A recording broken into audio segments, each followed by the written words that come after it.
Kami dari kelompok 3 akan membahas materi mengenai asuransi.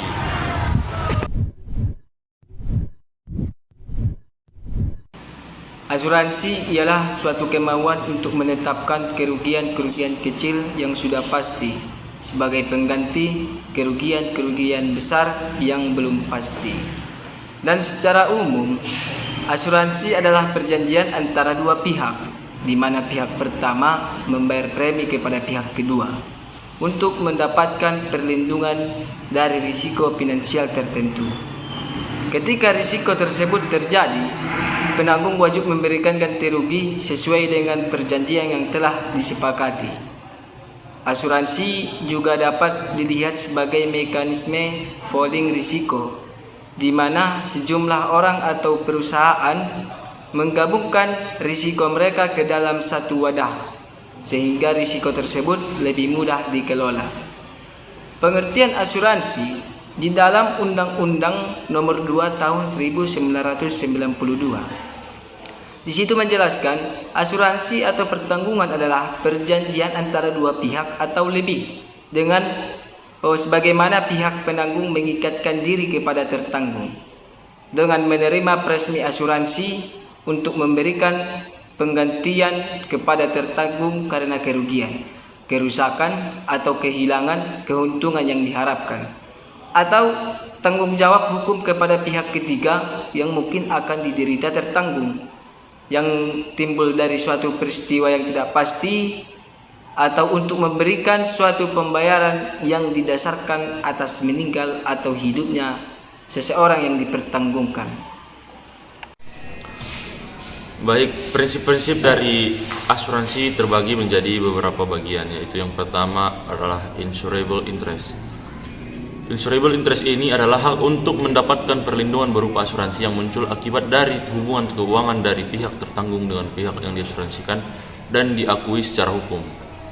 Yang kedua yaitu asmus gut patih, yang dimana asmus gut patih ini adalah tindakan untuk menjelaskan secara lengkap dan tepat mengenai kondisi barang yang diasuransikan, baik diminta atau tidak oleh pihak nasabah. Pihak penanggung harus menjelaskan tentang syarat-syarat dari asuransi yang akan diberikan. Di sisi lain, nasabah juga harus memberikan keterangan dengan benar dan jelas mengenai barang atau sesuatu yang dijadikan tanggungan. Dan yang ketiga yaitu proximate cost atau proximate cost ini adalah penyebab yang aktif dan efektif sehingga menimbulkan runtutan akibat tanpa campur tangan dari pihak yang mengawali. Dan yang keempat yaitu indemnity. Indemnity ini adalah suatu cara bagi penanggung untuk menyediakan kompensasi dalam bentuk uang kepada tertanggung senilai kekayaan yang dimiliki sebelum terjadi kerugian. Yang kelima, subrogation.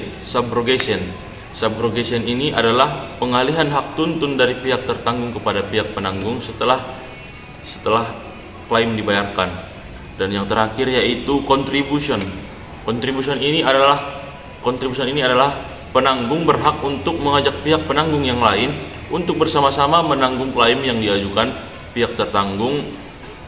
Namun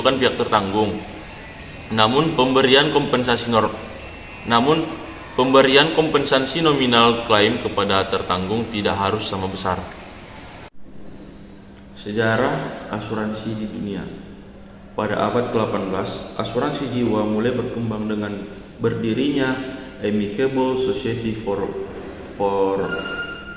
a Perpetual Assurance of Vice di Inggris pada tahun 1706 yang memberikan perlindungan terhadap risiko kematian. Periode ini juga ditandai dengan revolusi industri pada abad ke-19 yang meningkatkan kebutuhan asuransi baru seperti asuransi kesehatan, kecelakaan, dan tanggung jawab publik seiring dengan berkembangnya ekonomi dan masyarakat industri. Pada abad 20, asuransi semakin beragam, mencakup berbagai risiko seperti kendaraan, properti, dan perjalanan. Regulasi asuransi mulai diperkenalkan di berbagai negara untuk melindungi konsumen dan mengawasi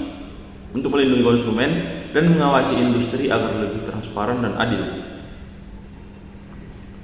Pada abad 21, perkembangan teknologi digital mengubah industri asuransi dengan munculnya perusahaan-perusahaan insurtech yang menawarkan produk berbasis teknologi, mempermudah proses klaim dan pembelian polis melalui aplikasi seluler. Seiring waktu,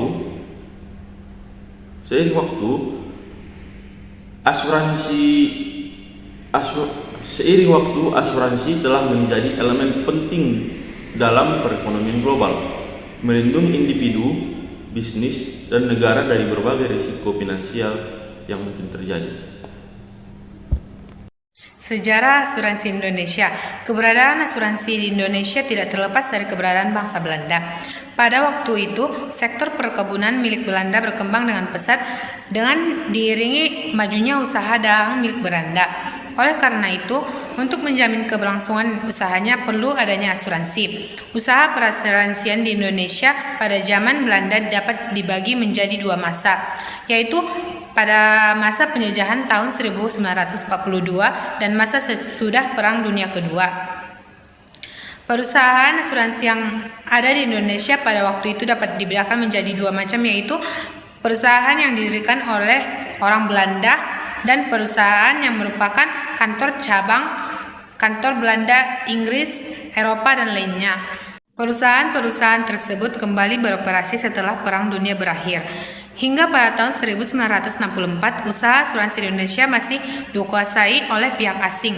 Kembalinya beroperasi perusahaan asuransi pasca Perang Dunia Kedua ditandai dengan didirikannya Betavice Verzekering Univi atau BVU pada tahun 1964. Organisasi tersebut menetapkan kembali asuransinya secara kolektif pada saat tutup buku atau akhir tahun setiap BVU, mendapatkan pembagian uang dan jumlah tertentu. Cara yang dilakukan menjadi sangat sederhana mengingat pada waktu dan keadaan masih belum stabil pasca Perang Dunia II. Perusahaan yang meminjam kerugian anggota berdiri pada tahun 1950 dengan nama NV. Perusahaan ini merupakan perusahaan perintis asuransi kerugian nasional untuk pertama kalinya. Berdiri perusahaan ini menjadikan sebuah tantangan, yaitu yang harus bersaing dengan perusahaan-perusahaan asing secara modal dan pengetahuan lebih unggul. Kemunculan NV sebagai perusahaan asuransi kerugian mendapatkan dukungan dengan pemerintahan pada saat itu. Dukungan tersebut dalam diwujudkan keluarnya peraturan pemerintahan, yaitu diwajibkan semua barang impor harus diasuransikan ke Indonesia. Perkembangan perusahaan asuransi pada saat itu semakin baik dan pada tahun 1953 berdiri perusahaan swasta nasional milik bersama antara Belanda dan Inggris.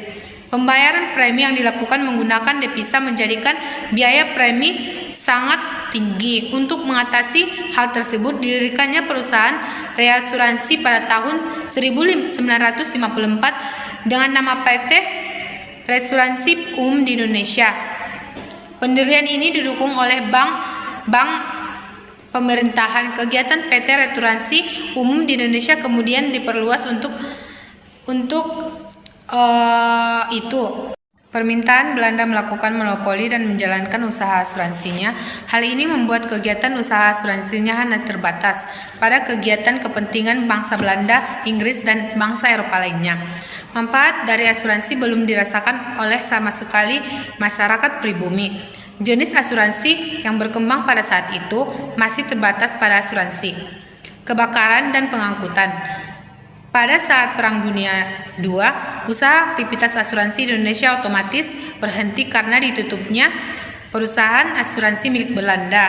Dan sejarah asuransi syariah di Indonesia. Di Indonesia terdapat hampir 49 perusahaan yang mengeluarkan produk asuransi syariah.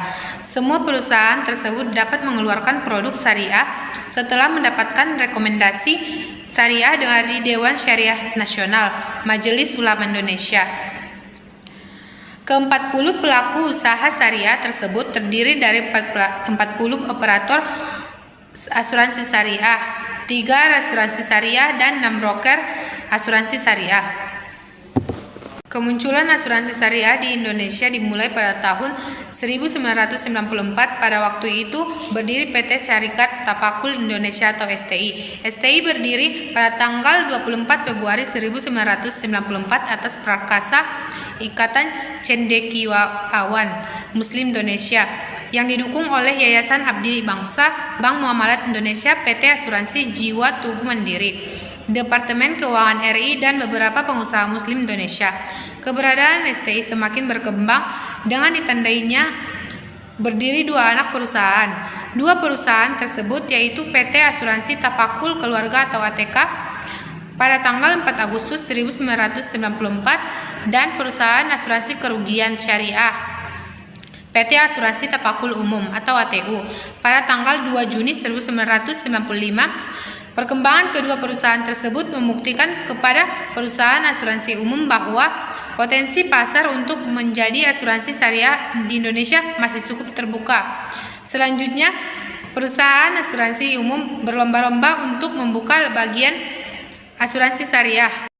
Baik, sekarang pendapat ulama mengenai asuransi. Pendapat ulama yang menghalalkan asuransi. Yang pertama, Syekh Muhammad Al-Ghazali, yaitu ulama dan tokoh Hanafi dari Mesir. Muhammad Al-Ghazali mengatakan bahasanya asuransi adalah haram karena mengandung riba. Riba dalam pengelolaan dana asuransi dan pengembalian premi yang disertai bunga ketika waktu perjanjian habis. Dalam kitabnya Al-Islam wal Munazzih Islam dan pokok ajaran haram. Asuransi itu mengandung unsur riba karena beberapa hal. 1. Apabila waktu perjanjian telah habis, maka uang premi dikembalikan kepada terjamin dengan disertai bunga, dan ini adalah riba. Apabila jangka waktu dalam polis belum selesai dalam perjanjian diputuskan, maka uang premi dikembalikan dengan dikuranginya biaya administrasi. Muamalah semacam ini dilarang dalam hukum agama ataupun syara. Yang kedua, ganti rugi yang diberikan kepada terjamin pada waktu terjadinya peristiwa yang disebutkan dalam polis jika tidak dapat diterima oleh syarat, karena orang-orang yang mengerjakan asuransi bukan syarikat untuk untung dan rugi, sedangkan orang-orang lain ikut memberikan sahamnya dalam uang yang diberikan kepada terjamin. Yang ketiga, maskapai asuransi di dalam kebanyakan usaha menjalankan pekerjaan riba ataupun pinjaman berbunga dan lainnya. Yang keempat, perusahaan asuransi di dalam perusahaan mendekati sebuah usaha lotre, di mana hanya sebagian kecil yang membutuhkan dapat mengambil manfaat. Terus asuransi dalam arti ini merupakan salah satu alat untuk berbuat dosa. Banyak alasan rugi dan untuk dicari guna mengoreksi keuntungan dengan mengharapkan datangnya peristiwa yang tiba-tiba. Yang kedua, Syekh Muhammad Yusuf Al-Qardi dalam kitabnya Al-Halal wal Haram fil Islam, halal dan haramnya dalam Islam, mengatakan bahwa asuransi konvensional dalam praktiknya itu sekarang ini bertentangan dengan prinsip-prinsip syariat Islam. Ia mencontohkan dalam asuransi kecelakaan, yaitu seseorang anggota membayar sejumlah uang setiap tahun. Apabila ia bisa lolos dari kecelakaan, maka uang jaminan itu hilang ataupun hangus, sedangkan si pemilik perusahaan akan menguasai sejumlah uang tersebut dan sedikit pun ia tidak mengembalikannya pada anggota asuransi itu. Tetapi bila terjadi kecelakaan, perusahaan asuransi akan membayar sejumlah uang yang sudah diperjanjikan bersama. Sebagai contoh, dalam asuransi jiwa, apabila anggota asuransi itu membayar sejumlah uang pada ulama yang memperbolehkan asuransi. Yang pertama, Syekh Abdurrahman Isha, Universitas Al-Azhar Mesir, sepakat atas perbuatan yang mengandung maslahat yang berhubungan apabila yang telah diciptakan Allah Subhanahu wa taala bagi kepentingan manusia. Perpaduan ini diperlukan. Yang kedua, Muhammad Yusuf Musa, guru besar Universitas Kairo, Yusuf Musa mengatakan bahwa asuransi bagaimanapun bentuknya merupakan koperasi yang menguntungkan masyarakat. Asuransi jiwa menguntungkan nasabah sebagaimana halnya menguntungkan perusahaan yang mengelola asuransi sepanjang dilakukan bersih dari riba. Maka asuransinya hukumnya boleh dengan pengertian nasabahnya masih hidup menurut jangka waktu yang ditentukan dalam polis, maka ia hanya sebesar premi yang pernah dibayarkan tanpa ada tambahan. Tapi manakala sang nasabah meninggal sebelum batas akhir penyetoran premi, maka ahli warisnya berhak meminta nilai asuransi sesuai yang tercantum dalam polis. Ini halal menurut hukum syara. Yang kedua, Syekh Abdul Wahab Khalaf, guru besar hukum Islam Universitas Kairo, beliau mengatakan bahwasanya asuransi boleh sebab termasuk akad mudharabah dalam syariat Islam ialah perjanjian persekutuan dalam keuntungan dengan modal yang diberikan oleh satu pihak dan dengan tenaga dari pihak lain. Demikian pula dalam asuransi, orang yang berkongsi atau nasabah memberikan hartanya dengan jalan membayarkan premi, sementara dari pihak lain perusahaan asuransi memutar harta tadi sehingga menghasilkan keuntungan timbal balik bagi baik para perusahaan nasabah maupun bagi perusahaan sesuai dengan perjanjian mereka. Terus yang ketiga, Muhammad Al-Bahi, Wakil Rektor Universitas Al-Azhar Mesir.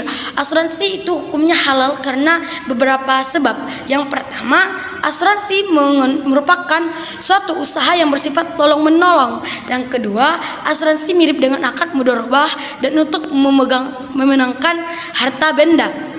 Yang ketiga, asuransi tidak mengandung unsur riba. Yang keempat, asuransi tidak mengandung tipu daya.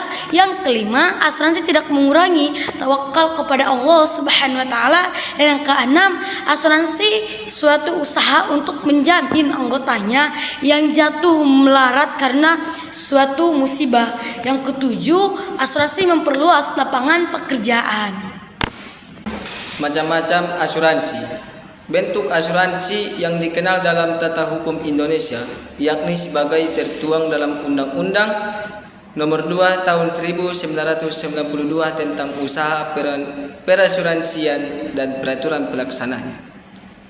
Yang pertama, asuransi jiwa memberikan perlindungan finansial bagi keluarga atau ahli waris jika pemegang polis meninggal dunia. 2. Asuransi kesehatan menanggung biaya medis dan pengobatan, baik rawat inap maupun rawat jalan, tergantung pada polis. 3. Asuransi kendaraan melindungi kendaraan seperti mobil atau motor dan kerusakan akibat kecelakaan, pencurian, dan kejadian lainnya. 4. Asuransi properti menjamin kerugian atau kerusakan pada properti seperti rumah, kantor, atau gudang akibat bencana alam, kebakaran, atau pencurian. 5. Asuransi perjalanan memberikan perlindungan saat berpergian seperti kehilangan bagasi, pembatalan perjalanan, atau biaya medis di luar negeri. Yang keenam, asuransi pendidikan menyediakan dana untuk pendidikan anak atau ahli waris di masa depan. Yang ketujuh, asuransi kredit menjamin pembayaran cicilan kredit jika peminjam tidak mampu membayar karena sakit, kecelakaan, atau kehilangan pekerjaan. Dan yang kedelapan, asuransi bisnis melindungi bisnis dari risiko seperti kerugian akibat kebakaran, pencurian, atau tuntunan hukum. Sistem operasional asuransi. Sistem operasional asuransi ini menggunakan prinsip dasar takaful atau konsep saling tolong-menolong di antara peserta, di mana setiap peserta berkontribusi untuk menciptakan dana bersama yang digunakan untuk membantu anggota yang terkena musibah atau mengalami musibah. Akad asuransi syariah menggunakan akad yang sesuai dengan syariah seperti akad tabarru atau sumbangan dan mudharabah atau bagi hasil, menggantikan akad konvensional yang mengandung unsur riba. Dalam pengelolaan dana peserta dibagi menjadi dua rekening. Satu untuk dana tolong-menolong, dan satu lagi untuk premi. Pengelolaan dana dilakukan dengan cara yang transparan dan halal. Asuransi konvensional beroperasi berdasarkan prinsip transfer risiko atau tabaduli, di mana peserta memindahkan risiko kepada perusahaan asuransi dengan membayar premi. Dalam hal ini, perusahaan asuransi bertanggung jawab penuh atas pembayaran klaim yang timbul dari risiko yang diasuransikan. Sistem ini dapat mengandung unsur gharar atau ketidakpastian dan riba yang tidak sesuai dengan prinsip syariah.